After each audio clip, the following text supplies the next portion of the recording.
Answering the Echoes is a title that is inspired from where we're recording. We did the record at Levitate Studios in Leavenworth, Kansas, and Levitate is the same building that the old Groundwork venue used to be. I remember coming down here in 2000, I believe it was the summer of 2003, and I was down here with my bandmates at the time in Paradigm, and we were just like in awe of the place. Like, they were building the stage, and it was like, oh, this is crazy cool. Like, how do we finally have a venue that we can play that's not at our high school? That fall rolled around, and my band Paradigm, we played here a few times. After high school, like, we all kind of went our separate ways immediately. So I started playing by myself, doing solo unplugged acoustic shows. And I played those all the way up until probably the fall of '04. And I remember coming down here one time to book a show, and I told Andrew in his office, which is, was 15 feet that direction. At the time, I was like, I miss the full band thing. I miss the chemistry and the connection that you have with others when you're playing on stage. And it's not that I don't like playing solo acoustic stuff, but I knew that wasn't what I wanted to do forever. I wrote some of these songs in a house about 5 minutes that way while I was learning to play guitar. And I just want you to know that playing the show means the world to me, because this town and the people that are in it mean the world to me. So thank you very much for coming out today. Bearing through the heat. Love you guys, okay? Well, what's interesting about, how I even met Darren, was through this place right here when it was Groundwork Coffee House. And so Andrew says, well, my brother does sound production, right?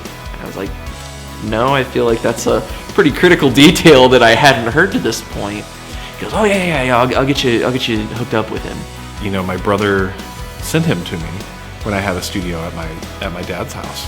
I go to meet Aaron, and Aaron has just put in like a 90-hour week working for Sprint. And I did not know when he woke me up on my couch. He's face down on his couch, sound asleep. This like giant guy with this like crazy frizzy hair, and he makes noise like, huh. Because I was working all night in the studio and all night at a day job. I like, wow, this is cool. Like, I wonder what becomes of this. I didn't know that this would be, the start of 15, almost 20 years of a friendship and a musical friendship. I dragged all of my gear down to his basement, and he has his drum set up, and he basically tells me, all right, let's see what we got. And the very first song we ever ran through was Paralyzed, and we ran through it together after he had listened to my shitty demo. And he immediately locked in.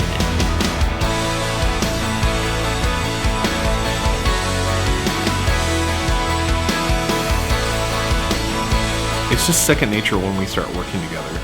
I know when he starts bringing me any type of music that I can already hear what it's supposed to sound like. It was like immediately like, this is the guy. Like, he gets it. He knows what's going on. He's going to be a musical compadre.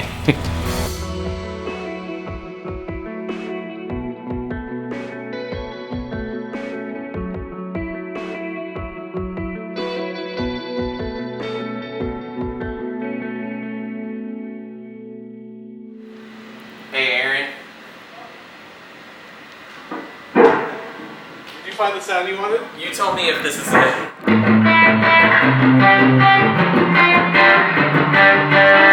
we just had it through the wrong amp? It's just too much reverb. Oh, I think that if you calm that down a little bit.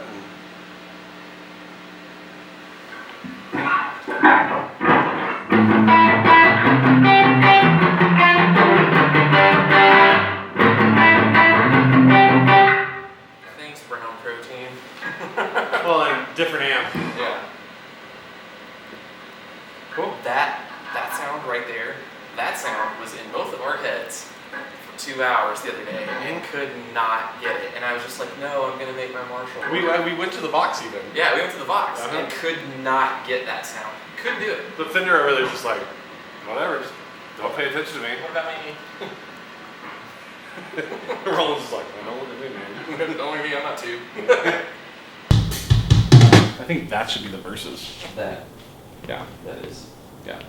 That's very Abe Cunningham of you. Yeah. That sounds great, though. Yeah. So like I said, I feel confident about the parts. I just need to be tasteful on all the fills. Just I don't want to overdo it. Yeah. It's easy to be like tennis shoes and a dragger. So.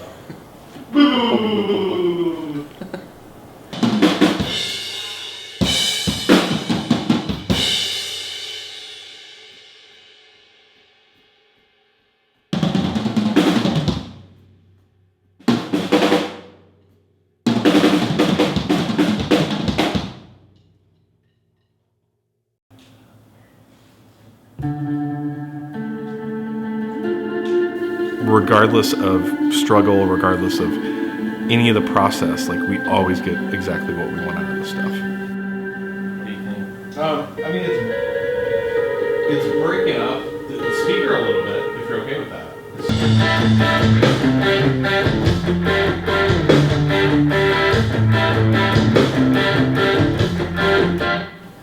We'll take it from that pause there. And go to the next downbeat note. Oh. And so there won't be interfering notes passing through there. No, because that resolves on A, and That's the lick starts back on A. Okay, good. So. So they just hit that last note and let it just die out. So try that one more time.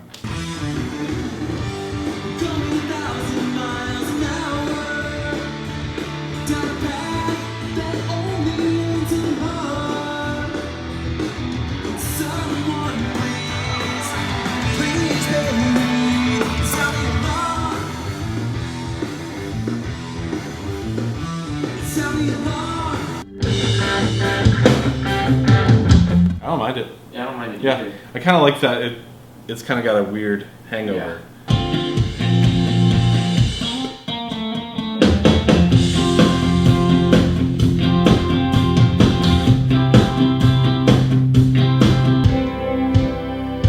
And so this is one. Think of this as one track, and it's like real low, and it's like sweeping up.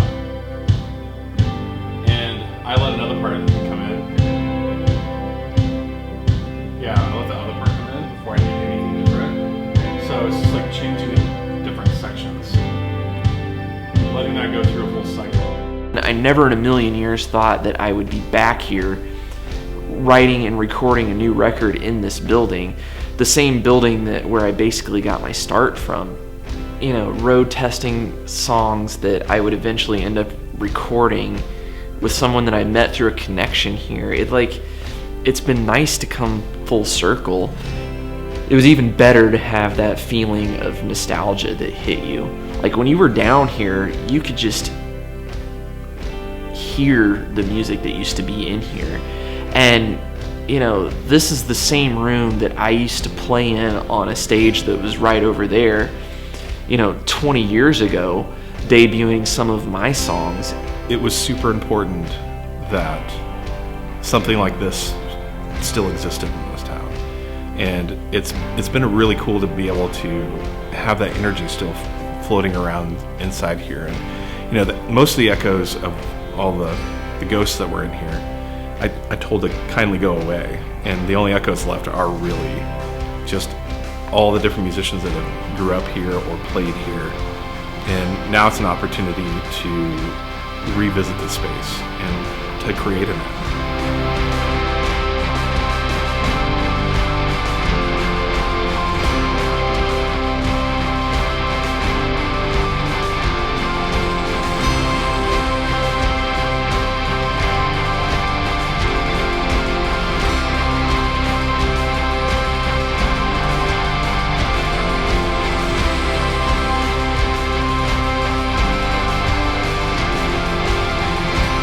You know, I hope that people can hear how genuine he is with his message.